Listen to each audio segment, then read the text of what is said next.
Welcome everyone again to the University of New Mexico Law and Mental Health series, weekly discussions of practice and science featuring experts in behavioral health and the law. This series is run by the Division of Forensic Behavioral Sciences of the University of New Mexico's Department of Psychiatry and Behavioral Sciences in support with the New Mexico Behavioral Health Services Division.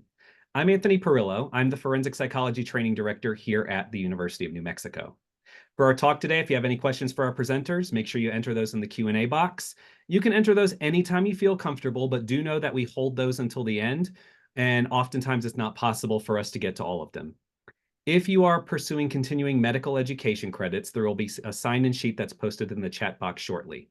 If you're pursuing APA continuing education credits, that link for that survey that you'll complete for credits will also be in the chat box. But near the end of the talk, keep your eye on the chat box near around 45 after the hour or so. Make sure you save that link, copy it, or try to open it before you leave the webinar. And make sure you save a PDF copy of your survey after you complete it, because we don't have access to those after the fact. If you missed last week's talk in the series, Dr. Troy McEwen's helpful discussion of recognizing and assessing stalking is now available on our YouTube channel. As a heads up for next week's talk in the series, we'll have Dr. Heath Hodges discussing unique considerations in forensic versus other types of clinical supervision. But circling back to this week, I'm really excited to introduce you to today's speaker, who'll be discussing stigma of criminal legal involvement and its impact on wellness. This is Dr. Terrill Taylor. Dr. Terrill Taylor is an assistant professor in the Department of Psychology and is affiliated with the counseling program area at the University of Maryland. He completed his doctoral studies at the University of North Dakota and his pre-doctoral internship at the Counseling and Mental Health Center at University of Texas at Austin. Dr. Taylor is also a former scholar in residence at the Institute for the Study of Race and Culture at Boston College. His research interests center on examining issues of race and racism, with specific emphasis on intersectionality, racial disparities in system of justice, anti-Black racism, and restorative justice. He'll soon launch the Restoring Hope Research Lab at the University of Maryland. His research agenda aims to enhance collaborations between mental health and criminal legal stakeholders to better understand the cycle of oppression impacting individuals in the criminal legal system, to eradicate social inequities that contribute to pervasive and systematic stratification of people with criminal legal involvement, and ultimately to promote social transformation, liberation, hope, and healing in the lives of others. So Dr. Taylor, Terrill, on behalf of the University of New Mexico, thank you so much for joining this series. We're very excited to have you sharing your expertise with us today. I'll go ahead and toss it over to you. Absolutely. Thank you for that warm welcome and introduction. I'm excited to be here and talk with you all. I appreciate the University of New Mexico Health Sciences Center for the invitation to speak. Kind of move along, a few disclosures. Dr. Perillo just gave us some information about the continuing education credits, so be on the lookout for that link towards the end of today's conversation. I also want to say that I do not have any financial relationships to the event, or I'm not receiving any financial compensation or arrangement based off of any of the material or contributions with regards to the research that I'll be sharing today. I also want to state that the views expressed in this presentation are those of my own and do not represent the views, policies, or positions of the University of New Mexico. That said, let's get started. And in thinking about the overall kind of framing of the conversation today, and in particular, what I'm hoping that you'll be able to kind of take away from the time that I spend with you. And the learning objectives is being able to describe stigma of criminal legal involvement. We'll talk about various types of stigma that impacts individuals with legal histories, as well as analyze the impact of stigma of justice involvement on mental health outcomes, as well as help-seeking behaviors. I'll introduce some barriers, which regard to think about individuals who have legal history records and how those barriers might influence mental health concerns. And then last, really moving us towards thinking about the role of language and how language is used to shape perceptions and reduce biases in professional contexts, specifically thinking about our work with individuals with legal histories. Before I dive into the conversation, I really want to center my words and philosophy train of thought in the context of lived experience. In particular, lived experience informs the foundation of the research that I engage in, the types of questions that I ask, as well as the type of impacts that I'm wanting to have. So I identify as a Black cisgender man who also has a criminal legal record. I had a criminal legal record prior to entering the profession of psychology, and I've done work to really advocate for psychology of being a very inclusive profession that really incorporates more inclusion of individuals with unique lived experiences, particularly those who have experiences within the criminal legal system. To start us off, really thinking about individuals who have a criminal record or a legal history record, the data is really clear that it's a large amount of individuals. So 70 million people in the US identify as justice involved or as individuals who have a legal record. And 35% of those with the legal record identify as Black, in particular Black men. So 33%, in particular for Black adult men, report having a felony record compared to 13% of the US adult male population. So really striking odds when we look at things, and I'll continue to go back to this aspect of intersectionality, when we really think about the unique aspect of criminal legal system involvement and race and racism. There are also over 45,000 laws that limit individuals who have legal histories from full participation in society. And when I say full participation, I'm meaning things as far as access to adequate housing, thinking about employment deficits, thinking about licensing credentials. I spoke just a moment ago a little bit briefly about APA, the American Psychological Association, and some of the barriers that individuals with legal history previously had with regards to obtaining membership in the organization, and some of the work that myself, along with other several advocates, have done to create more opportunities on ban-the-box practices for people with legal history records. So that really informs the overall kind of basis of the work that I'm engaged in and I'm here to talk about today. And in particular, it can all be encompassed around this one question of how do we create change and leverage greater opportunities for individuals impacted by systemic injustices. And in this regard, when I'm speaking to systemic injustices, I'm speaking to injustices within the criminal legal system that contributes to racial and ethnic minorities, in particular Black men, being overrepresented in the numbers. So let's move along and talk a little bit about criminal legal stigma and the types of criminal legal stigma that impacts individuals who have legal records. First, there's this in the literature, and Feingold all in 2021 really points us to 4 different types. And the first that I'm going to speak about is enacted stigma. So those are resulting from direct experiences of discrimination or oppression as a result of one's legal history record. Next, there's perceived stigma, which is the public stereotypes and prejudice that other people have about people with legal records.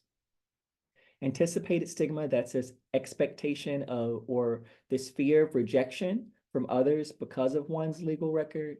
And last, that internalized stigma, so the aspect of the negative beliefs and attitudes that individuals may hold about themselves as a result of being a person with a legal record. And the literature really makes clear that these forms of stigma really impact individuals in unique ways. In particular, anticipated stigma is associated with outcomes such as increased likelihood of reconviction, greater social withdrawal and poor community adjustment, as well as higher rates of residential instability once individuals are returning into their community. So really thinking about individuals, how they are not only perceived by others, but how they're also perceived by themselves, how they also perceive themselves. Some of the unique effects pointed out in the literature really points us to other kind of things, in particular as we think about rejection that individuals have and individual sensitivity towards rejection. So individuals who tend to experience the aspects of stigma that I just referred to also tend to engage in maladaptive coping strategies such as withdrawal and concealment. With withdrawal, we're looking at avoiding social situations or support networks that can be used to help individuals successfully re-enter society, as well as concealment. I'll talk a lot about concealment today, of really thinking about the secrecy and having to hide one's identity in order to further avoid rejection. So really thinking about what are some of the things that influences individuals towards engaging in maladaptive coping strategies as a result of not only their legal history, but other experiences of racism, discrimination, oppression, et cetera, that might impact how individuals view themselves. The basis of the talk today, in particular, I'll get to pointing out some of research that I'm actively engaged in right now, but it points us to the current frame of questioning, which was kind of called out in that Feingold 2021 article that I talked about, but really thinking about if prior experiences of discrimination might be a predictor to some of the things such as negative mental health outcomes, behavioral health outcomes, as well as potential coping strategies. Or thinking about help-seeking stigma, we're looking at whether or not particular coping strategies such as secrecy might influence those relationships, and particularly really thinking about how engaging in secrecy might increase individuals' mental and behavioral health kind of symptoms. So I'll go back to the research question a little bit later today, but it really kind of informs the overall basis and purpose of this talk. I'm also really interested in not only thinking about this direct experiences of stigma and discrimination associated with one's criminal legal history records, but also thinking about the unique role in which race and racism plays a factor in determining mental health outcomes and its impacts on potential opportunities for wellness. When I'm talking about coping behaviors and attitudes, as I mentioned, really thinking about secrecy and thinking about the impacts of secrecy and concealment, the literature really points us towards also understanding that it leads to greater distress and impaired social functioning. Secrecy mediates the relationship between perceived stigma and quality of life. In particular, individuals who have experienced stigma engaging in secrecy as a ways to cope are also reporting deficits with regards to their quality of life. We also understand from the literature that secrecy drives poorer interpersonal, social, and material well-being. So really thinking about the detrimental impacts of individuals having to conceal parts of their identities, their experiences, et cetera, the implications it has on well-being. I'm also curious about, in particular with this, is thinking about the salience or the prominence. And when I say salience or prominence, I'm really thinking about the degree to which individuals find themselves thinking about their criminal legal system record and how that might have an influence on whether or not they engage in secrecy as a coping strategy. So the degree to which individuals are able to separate themselves from the thoughts, in particular, thinking about how their legal history impacts their internalized self-concept, how that might influence help-seeking behaviors, as well as whether or not individuals engage in secrecy as a form of coping. So high identity salience may lead to a greater reliance on secrecy due to further fears of discrimination and rejection, and that too may have effects on health. And another part of the conversation today, especially as I start talking about the conceptual model that kind of informs the analyses that I'll be speaking through today, is really looking at this aspect of help-seeking stigma. Individuals who tend to hold attitudes or beliefs about themselves in harmful or detrimental ways may actually be more reluctant to seek psychological support from mental health, behavioral health experts, et cetera. In particular, it may be because individuals are accustomed to living in a society that tells them they may be beyond help, or that they have reached the limits of their growth and destination, and they are continuing to face different barriers towards being able to live a different reality. So individuals who may internalize those beliefs may actually be more reluctant to seek psychological support. And reduction with regards to utilization of services means that individuals are continuing to go forward with untreated mental health issues that could also increase the likelihood of individuals engaging in maladaptive coping strategies, social withdrawal, and a worsening of mental and behavioral health symptoms. As I've said so far, really thinking about this conversation of really not only the aspect of criminal legal system involvement, but intersectional context that really informs understanding of individuals' lived experiences and their realities in society. The literature that I'm really kind of immersed in the moment, and that really center with regards to my investigations, is really focusing on the role of race and discrimination. Really thinking about this context of double stigma, where having a unique aspect of minoritized identity connected with the lived experience of legal system history may create different conditions or outcomes for individuals of those minority identity statuses. In particular, in this study, I'm really pointing us towards understanding the role of race and racism. So Black and Latinx individuals face additional systemic barriers in the criminal legal system, particularly thinking about not only a greater likelihood of experiencing disproportionate arrest and incarceration rates, but also thinking about some of those external barriers that individuals experience, such as barriers in finding housing, employment, voting disenfranchisement in different states, et cetera. Public attitudes towards individuals, in particular individuals who identify as racial and ethnic minority, are really informed by various stereotypes, such as individuals being violent criminals or individuals being undocumented, or individuals who may engage in greater substance use, or individuals' assumptions that people of color are engaging in greater substance use in comparison to white individuals, really points to the unique context that race and racism plays in informing our perceptions about individuals who do have legal history records, as well as the perceptions of individuals who may identify as racial or ethnic minorities but do not have a criminal legal record. So it's really important as we start thinking about the implications of criminal legal stigma, but to also understand how, why, and whether other forms of stigma and discrimination, such as racism, may have a unique kind of contribution to individuals' attitudes, as well as implications for mental and behavioral health. So I want to dive into briefly pointing us towards some of the research that I'm currently engaged in that are really kind of situated around two questions that I'll be sharing some data on today. The first question is, how do mental and behavioral health symptoms vary among individuals with A, criminal record, B, individuals who may have an arrest but no record, and C, individuals with no legal history involvement. So in particular, thinking about, are we seeing differences in mental and behavioral health symptoms based off these three categories? So individuals with a legal record, individuals who may have had some engagement with the criminal legal system, such as maybe they've been arrested and they may have spent time in jail or prison, but did not actually have a conviction, compared to individuals who've had none of the experiences. The second question is really thinking about the impact of intersectional stigma and discrimination by mentions of, when I say intersectional stigma and discrimination, for the purposes of this study, I'm really looking at the unique role of individuals' experiences of racism and discrimination and how that might influence mental health, behavioral health, and help-seeking behaviors among Black and Latinx individuals. Purely individuals, in this case, for the second question, who do identify as having a criminal legal record.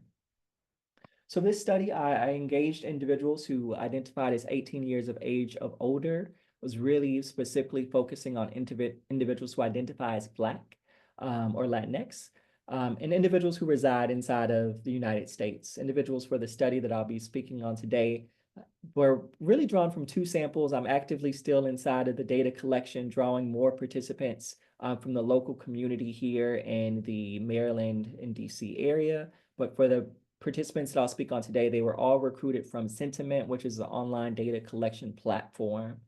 Participants were compensated $12.50 for completing approximately a 35-minute survey. On the next few slides, I'll walk you through some of the questions that individuals were asked in this survey.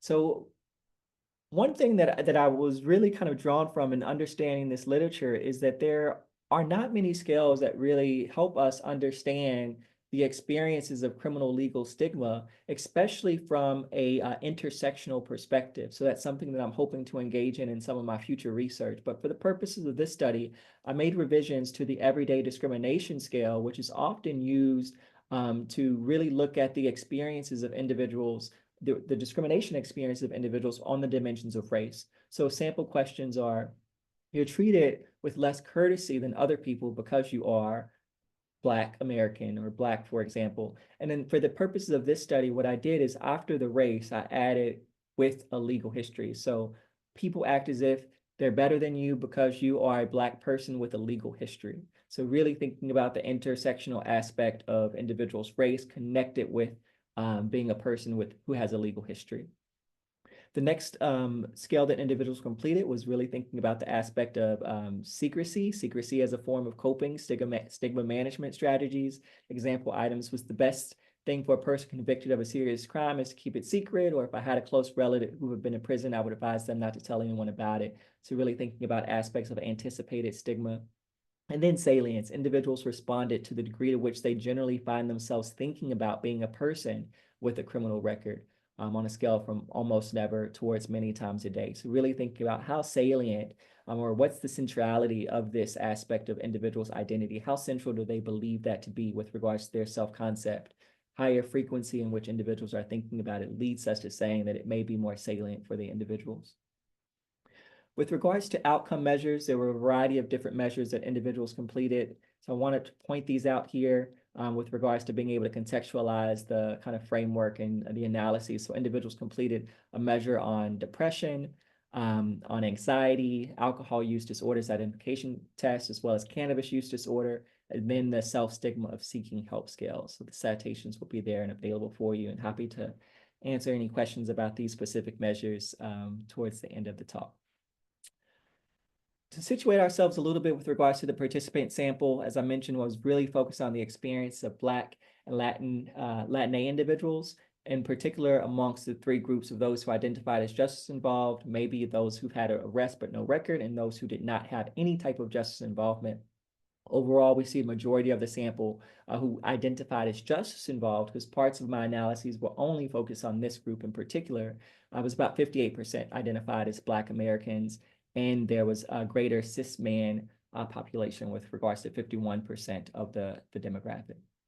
I think really if we kind of look at this in general, another trend that I kind of noticed is with regards to thinking about the numbers with regards to like really think higher frequency of men who have a justice involved, who identified as justice involved in comparison to the higher numbers of cis women who identified as having a arrest but no record, or in the non-justice involved group. So really thinking about the unique role of gender in that relationship as well. With regards to sexual orientation and employment, majority of participants in this sample identified as straight or heterosexual. And uniquely, a majority of participants inside of this sample actually identified as having full-time employment, in particular with regards to thinking again about the individuals who do have an adult criminal record. With income, I think another thing that I want to contextualize with regards to this results, it seems like the sample, and both with regards to income and education, is that it was a pretty decently sample with regards to those who make a decent living wage. So majority of participant, 30% identified as making over $100,000 per year.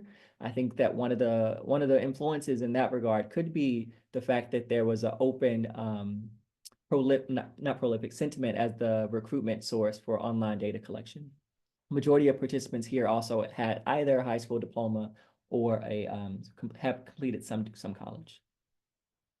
So to answer our first question, and really pointing us towards thinking about the differences of mental and behavioral health outcomes for individuals across the three groups, those who identified as justice involved, those who had arrest but no record, as well as those who do not have any legal history or engagement, we really see that there were differences, and the differences were actually significant on all the variables. For those who identified as having a legal record, they experienced greater rates of reports of depression, anxiety, alcohol use, cannabis use, and greater help-seeking stigma in comparison to the other two groups, those with no legal history or engagement at all, as well as those who maybe have been arrested but do not have any convictions, really pointing us towards really understanding the experiences of those who identify as having an adult legal history record and some of the unique contributions towards mental health and help-seeking stigma that this population faces.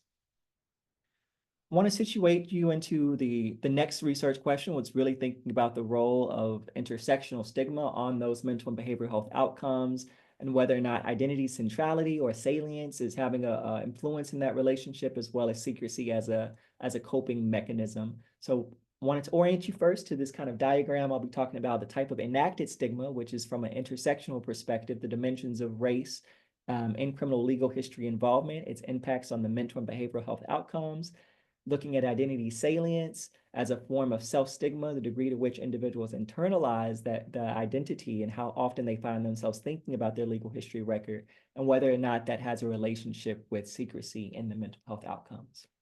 So, and again, kind of first looking at those kind of direct relationships there, and then we'll look at the relationship between salience and secrecy, and then whether or not salience and secrecy has a role in mediating the relationship between intersectional stigma, depression, and the mental health outcomes.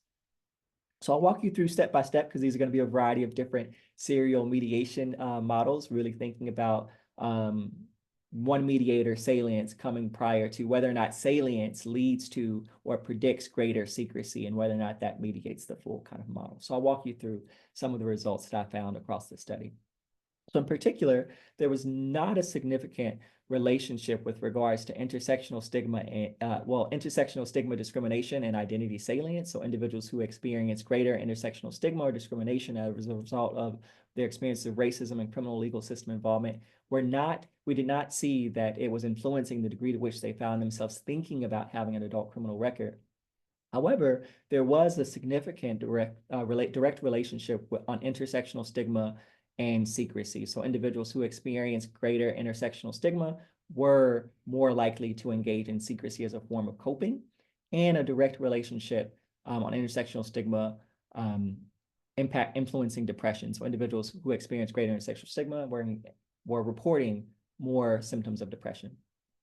There was also a significant relationship between identity centrality or salience and secrecy. So individuals who found themselves thinking about their criminal legal history record were engaging in secrecy more as a coping mechanism, and individuals who really found themselves thinking about the extent to which they have this legal history record also reported it was a direct relationship with regards to their symptoms of depression. And then secrecy also would help to explain the relationship, also helped inform with regards to our understanding of individuals engaging in secrecy as a form of coping and reporting depression symptoms. So this model here really points us to understanding that secrecy is actually important with regards to thinking about its full mediational path with regards to intersectional stigma, its impact on depression. So identity centrality may play a role in predicting secrecy and depression, but identity centrality did not mediate the relationship between discrimination and depression.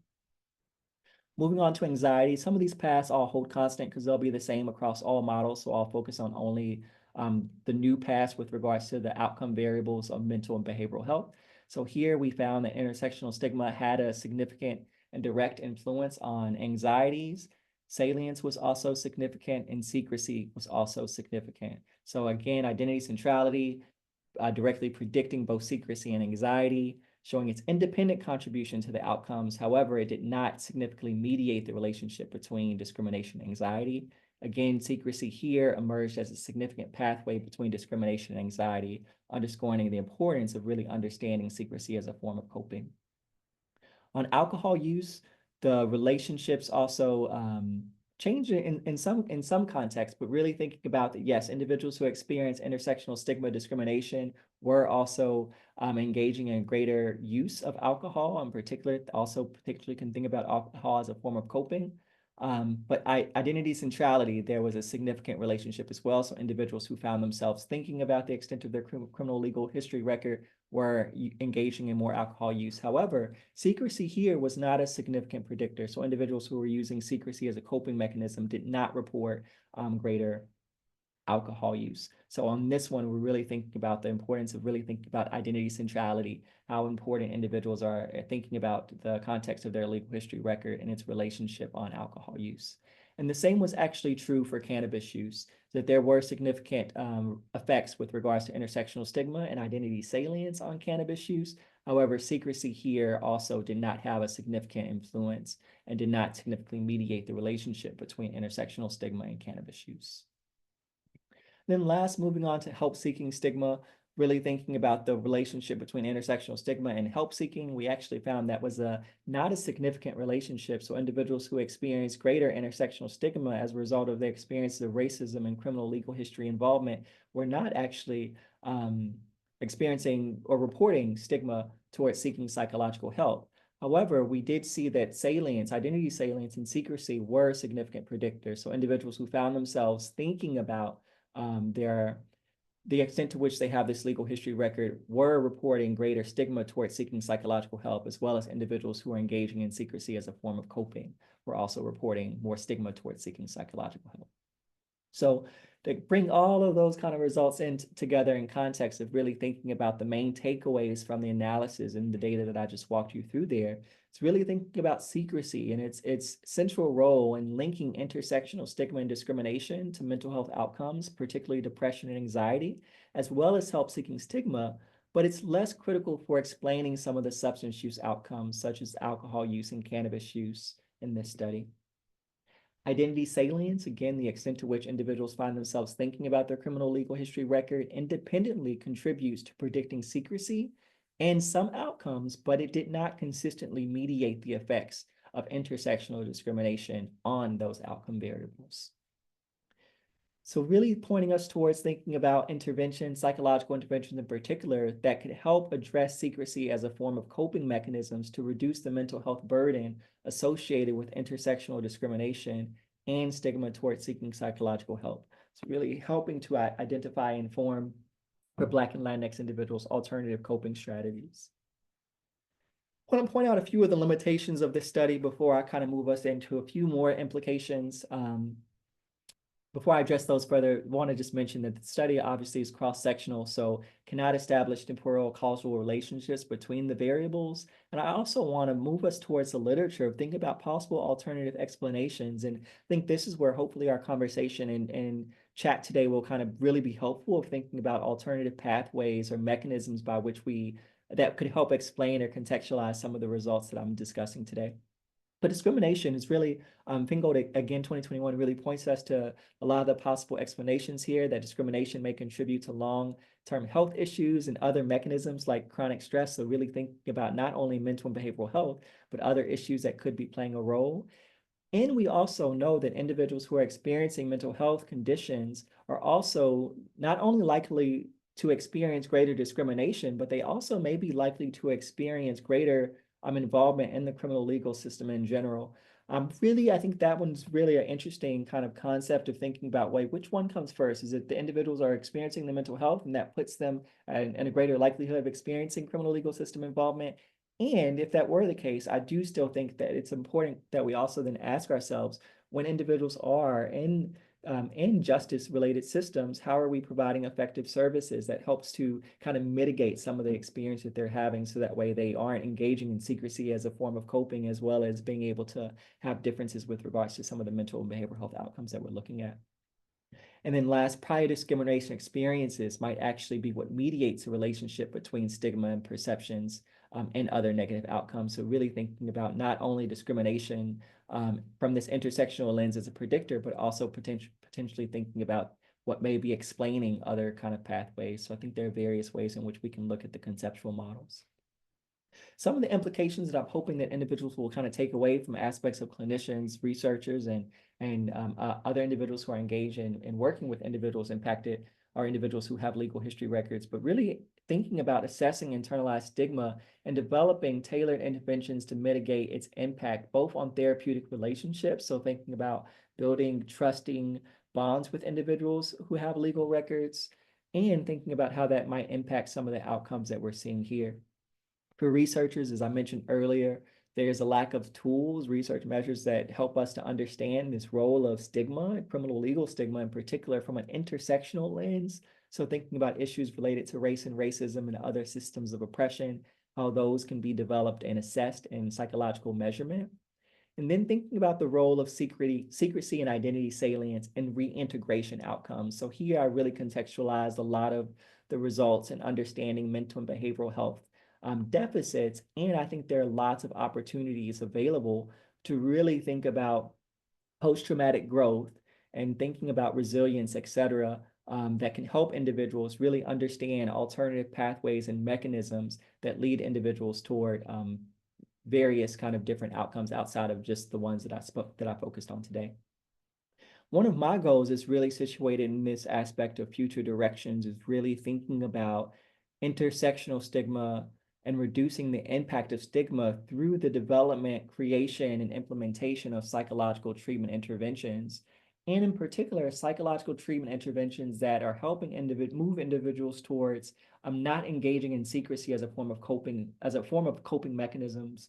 One of the things that I'm really kind of situating in my research is really thinking about digital storytelling and how digital storytelling can be used as a method for helping individuals kind of overcome internalized stigma that they may carry about themselves, and testing whether or not individuals who may be listening to somebody else's stories and understanding their positionality, their lived experience and context, might actually have a change with regards to the types of enacted stigma or anticipated stigma that individuals are experiencing as a result of how people feel like they will view them, as well as how people are actually viewing people who do have legal history records. So really thinking about this bidirectional influence with regards to psychological treatment interventions from a structural perspective. How do we help individuals and systems? How do we help clinicians, psychologists, other mental and behavioral health advocates really think about how they engage with individuals who may have been engaged in harm or wrongdoing, and how do we help individuals overcome their kind of biases, their perceptions of stigma, et cetera, as well as helping individuals impacted by those biases and stigmas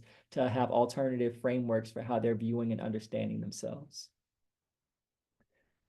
Last, before we kind of close out and kind of open this up for a larger conversation, I want to spend a few moments really pointing us towards understanding just the use of language and how language really informs how we view people.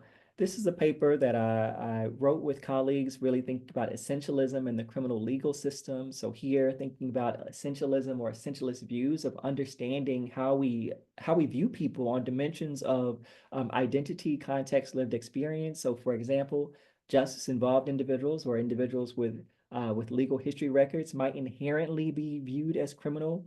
And when we view people through this lens, it's really reinforcing fixed stereotypes that we have about people. So for example, if my thought is, hey, this is a criminal, I may have a stereotype that this person's dangerous or they're dishonest or they have this moral deficiency.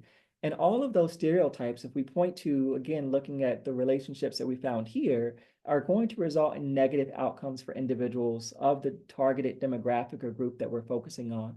This may lead to justice-involved individuals internalizing those stereotypes and seeing themselves as flawed or unworthy. They may then believe it may impact, according to literature, impacts lower confidence and self-esteem. Individuals may feel irredeemable and can hinder their efforts towards actually seeking employment, housing, and education.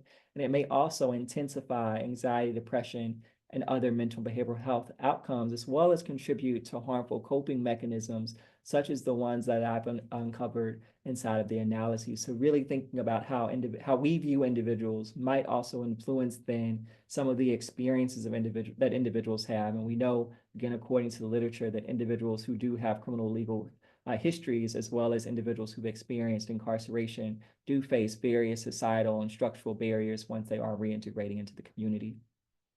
So what do we do about this as psychologists, as clinicians, et cetera? It's really thinking about this transformative power of language and how we can shift from this noun first use of language, such as referring to individuals as ex-convicts, as felons, as criminals. Again, all of these things are reinforcing stereotypes. It's increasing this perceived recidivism rates. It's going to individuals who use noun first language promote more punitive policies and prefer to engage in greater social distancing. It's that degree of separation of us kind of versus them.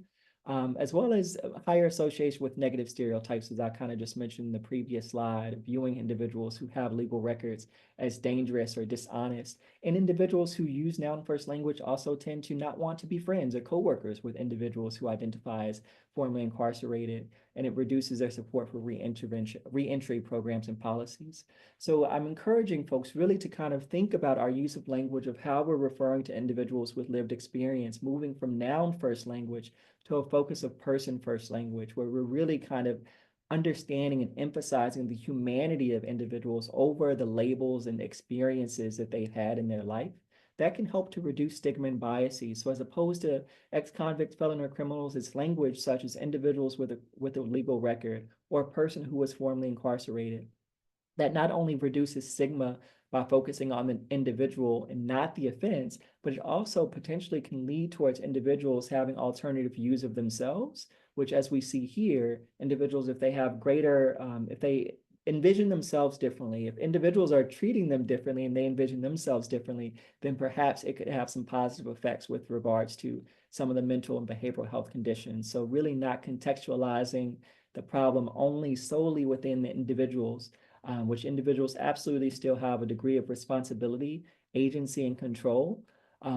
And we as individuals who are interacting with individuals in the mental health profession, we also have a commitment and obligation to do what we can to help mitigate negative mental and behavioral health effects. And shifting to this use of person first language can be a way in which that's done. So really helping to deconstruct essentialist category boundaries and promote greater structural and cultural change. finally, before we kind of close this up for discussion, today I really want to talk about just these closing questions and thoughts of reflection that I'm hoping you all will kind of just spend some time grappling with as you think about your engagement with individuals who may have legal history records. What experiences, for one, do you have working with the population? What have those experiences been like? How have those experiences been similar to or different from work with other populations, in particular, then thinking about the 4 questions that are here on the screen? So how often do you find that your psychological assessments or therapeutic interventions are influenced by a client's legal history? Now, I'd say not only the client's legal history, but really that intersection of the client's race and legal history. How might your unconscious biases or societal perceptions about justice-involved individuals impact the services you provide? How do justice-involved individuals perceive you as a professional? Do they view you as someone who might be warm and welcoming and inclusive, and they're okay with approaching because you take a lens of equity mindedness that's moving away from projections of stigma, discrimination, and oppression, but more towards moving individuals towards healing and uplifting individuals to have alternative viewpoints about themselves and their realities? And then last, what barriers might justice-involved clients face in seeking your support? So that's really moving us towards thinking about structural changes, et cetera. How do we kind of implement alternative strategies, et cetera, for individuals that have different experiences? So as I kind of close, my call for you all is really to think about things differently. Think about the populations that you're serving, thinking about the use of language, thinking about alternative ways and methods of engaging with individuals of the target population. With that, here are my references, and I know this will kind of be shared later, but I'll go ahead and share this on the screen now, the evaluation link or QR code. I believe that'll also be shared here in the chat, but I thank you all for listening to my talk, and I look forward to engaging with you all in more discussion in our Q&A. Thank you so much, Dr. Taylor, Terrill, for going over that broadly, as well as the work that you've been directly producing in, just a really critical mindset kind of area about the people that we work with, and this broader perspective of trying to make lives better. I appreciate the mention of the new essentialism paper led by Maddie Millar as well.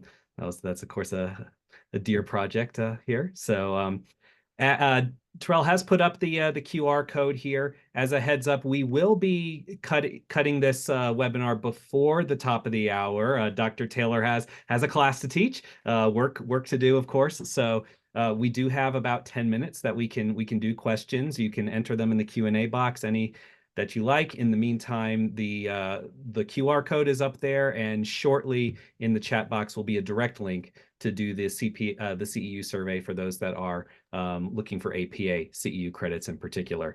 I do want to make sure that you do see that there was one comment early on about feeling particularly, someone just wanted to say, I'm so impressed that you included discourtesy as a variable.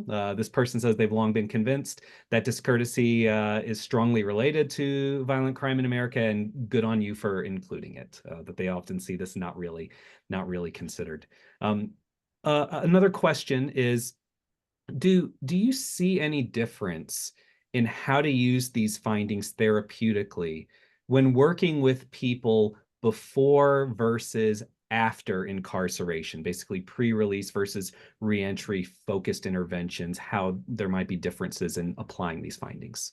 Yeah, absolutely. I think that one of the interesting things in particular as we think about the differences of individuals across levels, individuals who do not have a legal history record, I think that one of the things that really can help shift our kind of focus of some of these trajectories of really thinking about when that initial encounter, we saw there was a kind of a gradual increase across all the variables between those 3 groups. There was something about just experiencing an arrest, but no conviction that led to greater mental health symptoms across groups. And I think that one thing with the rest of the question, does it come kind of before or after? If we really help individuals kind of contextualize and help provide service to individuals throughout various engagement with criminal legal systems, that potentially could have a different type of effect. I think that parts of especially if we're looking at aspects of bias, it's so ingrained from a structural perspective or structural level. So really pointing us towards thinking about how do we engage with individuals early on, in particular as we think about youth.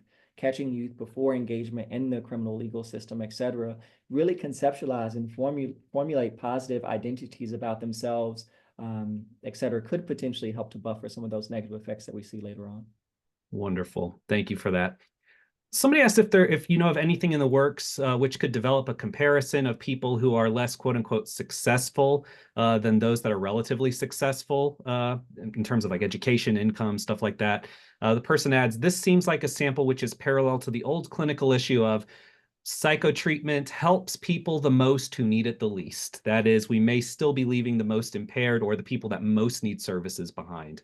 What are your thoughts Yes. on this? Yes, absolutely, absolutely. I very much appreciate that question. And I think that's one of the reasons that really led me towards additional data collection. So as I mentioned, I'm currently collecting data um, from a sample here in the DMV area, really thinking about the context of community, where the sample will look a lot different than the sample that of participants who in this study were really kind of had some degree of a greater educational history as well as income in particular, really thinking about how that may be influencing things and really catching individuals who may really be at the brinks and margins.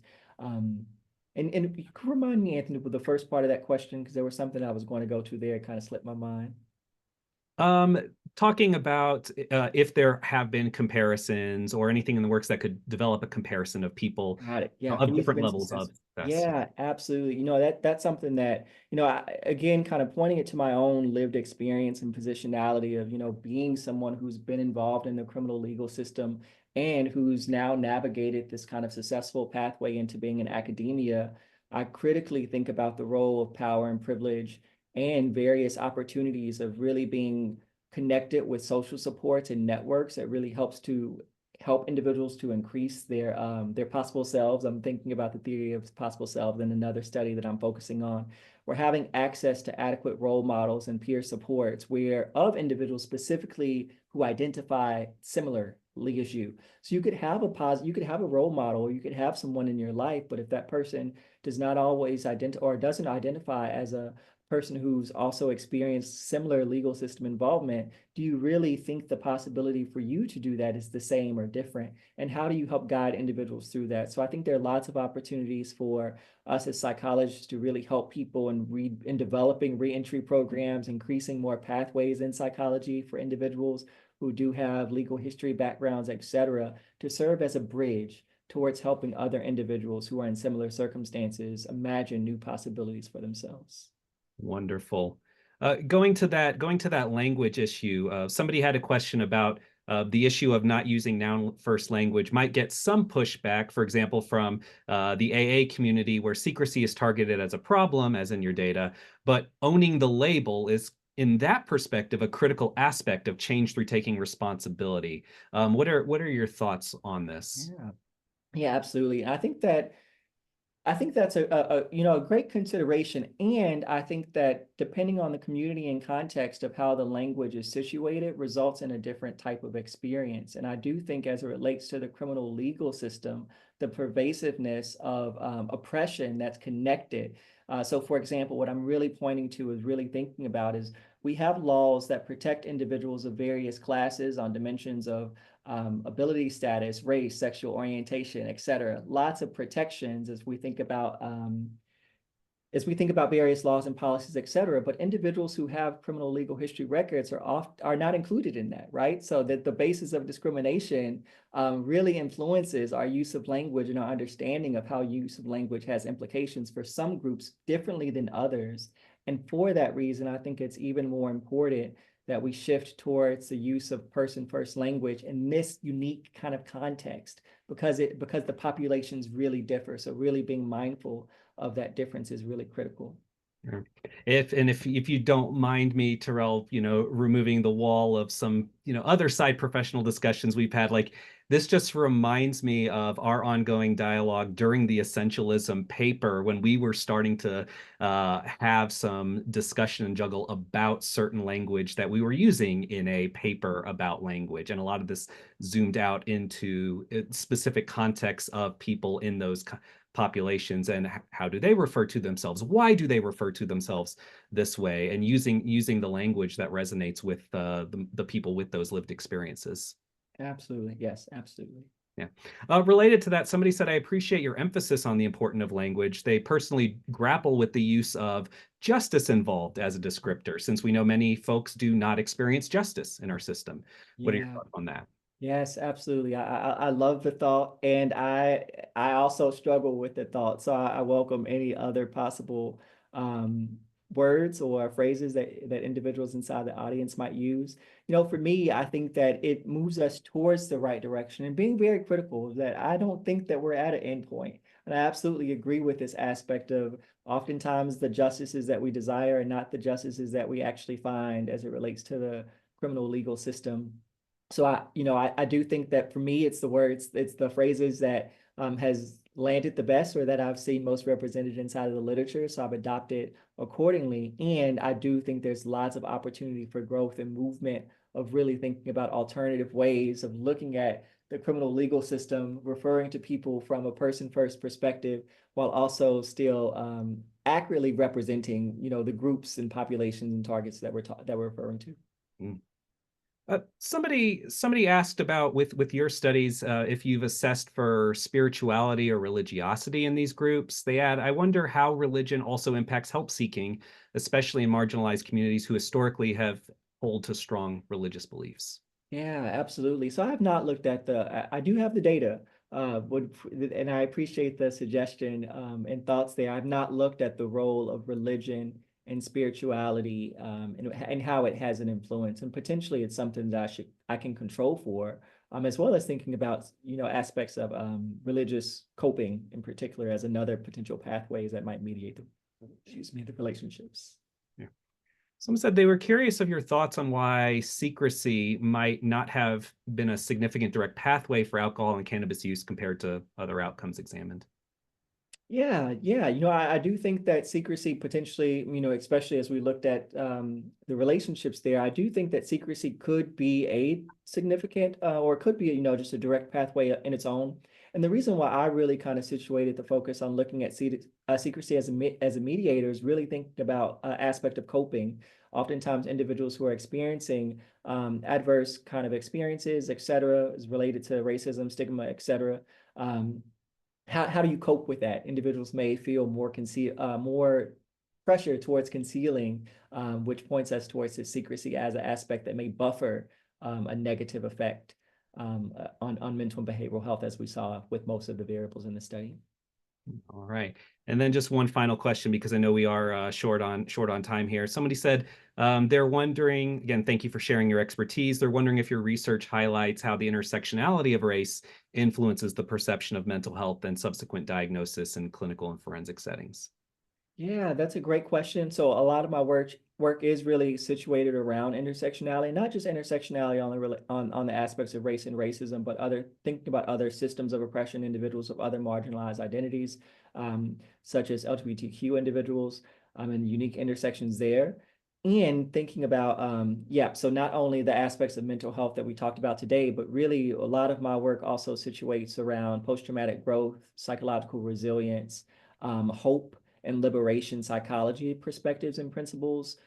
So doing some work with some researchers now of really thinking about the intersectional stigma that individuals have and how individuals use various other aspects of resilience, hope, et cetera, as a means of improving emotional regulation and how that might also then influence some of the mental health outcomes. That work is not and has not to this point been specifically situated within a forensic or legal context, but that's one of my goals for the near future. Dr. Taylor, Terrill, thank you so much for sharing your expertise here. People, it has really resonated with a lot of people based on the Q&A responses, some just comments talking about how much they've learned, how fantastic they thought this talk was.